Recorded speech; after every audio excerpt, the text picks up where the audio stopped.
Assalamualaikum dan selamat pagi. Bertemu kembali bersama dengan Cikgu Linda di dalam channel Cikgu Linda. Hari ini apa yang kita akan pelajari adalah bab 9 iaitu warisan Kerajaan Kedah, Kelantan, Negeri Sembilan dan Perlis. Okey, kita akan melihat kepada subtopik 9.2 iaitu keunikan adat dan pemerintahan Negeri Sembilan pula pada kali ini. Okey, so jangan ke mana-mana. Stay tune bersama Cikgu Linda.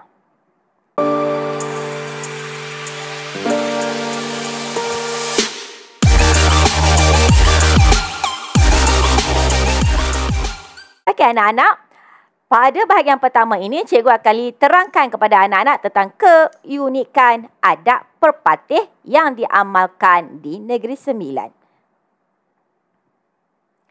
Untuk pengetahuan semua, kita ada 5 keunikan adat pepatih yang diamalkan. Kita akan lihat yang pertama, jurai keturunan sebelah ibu.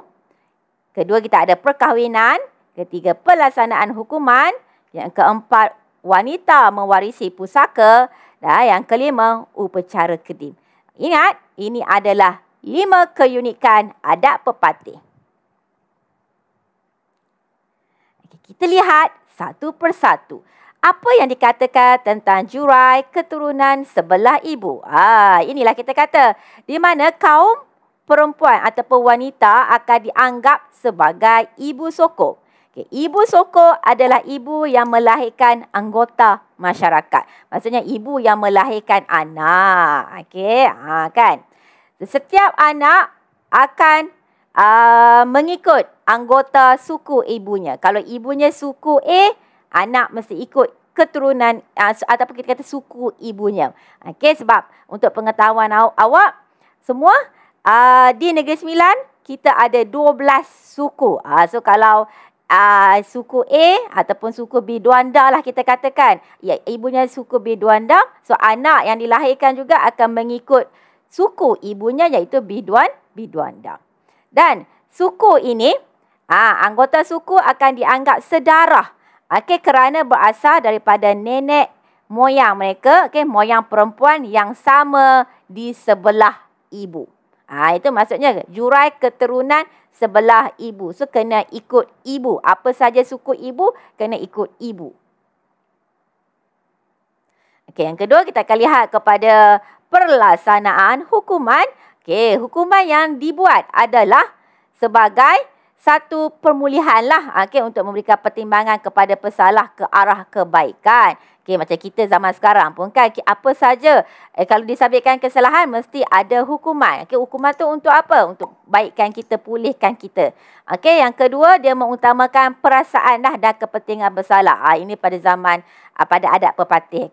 Sekiranya penduduk tadi melakukan kesalahan kecil, ia boleh diselesaikan dengan cara saling bermaafan ataupun hanya buat denda ringan sahaja. Ini konsep yang digunakan dalam adat pepatih. Seterusnya, perkahwinan. Perkahwinan. Dengar betul-betul perkahwinan ini. Rumit sikit perkahwinan ini. Yang pertama, perkahwinan sesama suku tidak dibenarkan. Sesama suku. Maksudnya suku yang sama tidak digalakkan. Kerana tidak dianggap sebagai sebuah keluarga besar dan bersaudara. Tetapi perkahwinan di luar suku digalakkan sebab kita nak mewujudkan hubungan persaudaraan antara suku lain. Yang ketiga, seseorang lelaki yang berkahwin akan menjadi anggota keluarga suku isterinya. Ini kalau lelaki orang Negeri Sembilan jugalah ya. Kan sebab dia ada suku-suku yang berbeza. So kalau suku berbeza, lelaki kena ikut suku perempuan. Dan digelar sebagai orang semanda ataupun orang mendatang. Sebab dia baru datang kepada ataupun orang baru, ahli baru dalam keluarga suku isterinya. Yang keempat, wanita yang berkahwin sesama suku, tadi kan lelaki dia suku yang sama dengan perempuan, akan hilang hak mewarisi pusaka. So tak dapatlah harta pusaka. Dan lelaki pula, kalau dia kahwin sesama suku dengan perempuan, maka dia akan hilang hak untuk menyandang jawatan dalam adat. Okey, pantang larang ni kalau boleh nak dielakkan lah. Okey, namun begitu jika berlaku jugalah dah orang kata apa, suka sama suka, cinta sama sayang dah tak boleh nak buat apa, maka ia boleh dilakukan dengan mengembalikan hak, dengan menjalankan adat memulih pusaka. Ni specialnya kalau kahwin dengan orang Negeri Sembilan kan, adat pepatih, dia punya pakaian sangat berbeza, sangat unik, sangat istimewa. Begitu juga kita ada upacara ni, bawa tandu naik ke atas. Inilah upacara orang kata apa yang sangat disukai, bukan disukai lah, orang kata istimewa lah masyarakat adat pepatih ini. So ingat ya, perkara yang boleh dan yang tidak boleh dilakukan untuk adat pepatih dalam keunikan yang ketiga, iaitu perkahwinan. Upacara kedim. Ni upacara kedim. Menerima orang dari suku lain atau orang luar yang menjadi ahli suku. Ni yang kita upacara kedim. Orang semenda tadi kan. Kita terima pengantin daripada ahli suku lain. Dan seseorang itu akan bersumpah taat setia dan bersaudara dengan ahli suku yang akan disertai, serta pada waktu inilah akan dibuat penghebahan, maklumkan bahawa pengantin lelaki ke apakah telah masuk kepada suku kaum, mengikut suku isteri tadi, dan kita kena buat hebahan lah. Ini upacara kedim mesti dilakukan lah. Sebab kat sini nampak ni dia kata menurunkan tanda tangan dan cap jari di surat akuan Bokodin. Bokodin. Yang dibantu oleh bapa. Datuk Langkah Suka. Inilah maksud upacara kedim. Kita ada tanda tangan pada surat akuan tadi yang menyatakan bahawa kita telah masuk kepada suku yang lain. Yang kelima, wanita mewarisi pusaka. Yang ini, ini specialnya lah. Specialnya wanita pada keunikan adat pepatih ini. Wanita dapat mewarisi harta pusaka. Termasuklah tanah ke rumah. Kerana adat ini tak nak biarkan wanita tadi terabai. Dan ia akan diwarisi secara turun-temurun daripada ibu kepada anak. Inilah cikgu kata tadi. Suku. Suku ni apa dia? Anggota masyarakat yang dikelaskan mengikut nenek moyang, iaitu daripada keturunan sebelah ibu. Dan untuk pengetahuan semua, kita dapat 12 suku di dalam adat pepatih. Ni kan, Biduanda, Batu Hampar, Payakumbuh, Mungkal, Tiga Nenek, Semelenggang, Selemak, Batu Belang, Tanah Datar, Anak Aceh, Anak Melaka dan Tiga Batu. Inilah cikgu kata kalau dia kahwin sesama suku, tak digalakkan. Kalau nak kahwin antara suku berbeza, boleh. Tapi kalau lelaki kahwin dengan perempuan daripada suku Tiga Nenek, perempuan suku Tiga Nenek, lelaki suku Batu Belang, so dia kena ada upacara, orang mendatang semenda dan kena buat upacara kedim tadi. Ni orang semenda. Lelaki yang berkahwin akan tinggal di rumah isteri dan menjadi anggota suku isteri. Dia juga bertanggungjawab untuk bekerja lah. Tanah pusaka isteri mestilah berkelakuan baik dan menjaga nama suku isterinya. Dan berperanan penting dalam keluarga seperti mengendalikan urusan peminangan. Ini orang semenda tadi, orang mendatang dalam orang barulah dalam suku isterinya. Seterusnya kita akan lihat kepada keunikan pemerintahan Negeri Sembilan.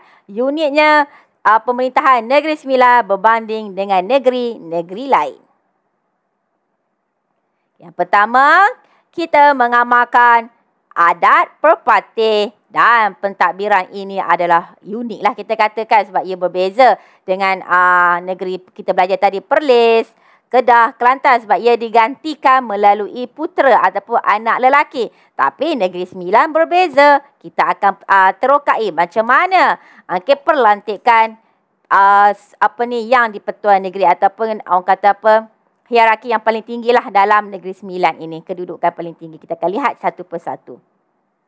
Untuk pengetahuan juga, terdapat 3 kumpulan utama dalam masyarakat ini untuk menyantik pesaka adat atau pemimpin. Kita ada perut, kita ada suku dan kita ada luak.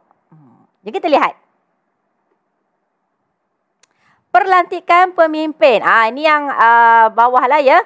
Kita ada perut, suku dan luak. Perut ini adalah unit terkecil dan ahlinya adalah keturunan sebelah ibu. Okay, manakala suku, unit kedua dalam sosial politik adat pepatih dibentuk oleh beberapa perut. Inilah beberapa perut yang menjadikan keluarga berkenaan semakin besar. Kat sini akan jadi besar lah sebab sini daripada perut naik ke suku. Okey. Luak ni adalah daerah-daerah dalam Negeri Sembilan lah kan. Okey, dia merupakan dia adalah kumpulan ketiga dan terbesar dalam susunan masyarakat Minangkabau. Okey, ini yang kita guna. Selain pada itu, ini untuk pelantikan yang Pertuan Besar ataupun yang di Pertuan Besar. Okey. Kita lihat, okey. Yang pertama daripada anak buah atau ibu soko. Daripada mana anak buah daripada ibu soko? Daripada sini. Anak buah keturunan sebelah ibu dan juga ibu soko lah daripada perut. Kemudian ada buah pak. Okey, nanti kita lihat satu persatu. Kemudian akan diuruskan oleh lembaga undang. Daripada undang ini kita ada 4 undang terbesar. Okey, daripada 4 daerah yang terbesar kat sini akan memilih untuk melantik yang tuan besar. Cara pelantikan pemimpin akan dimulai dengan ibu soko. So ibu soko kena buat apa?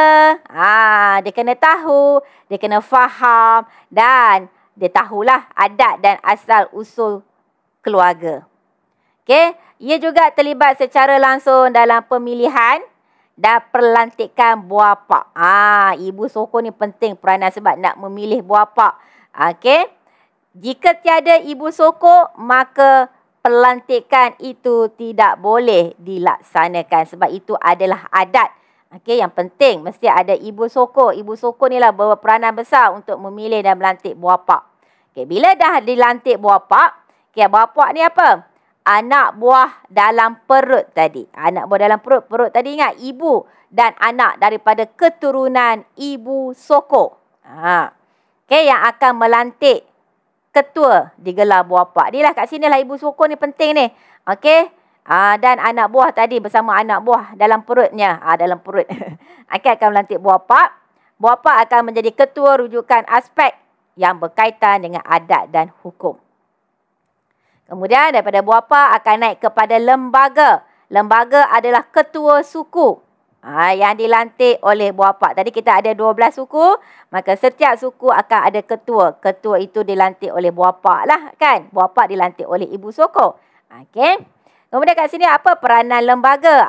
Nampak ketua suku memilih undang dan penghulu. Menjaga keamanan keselamatan.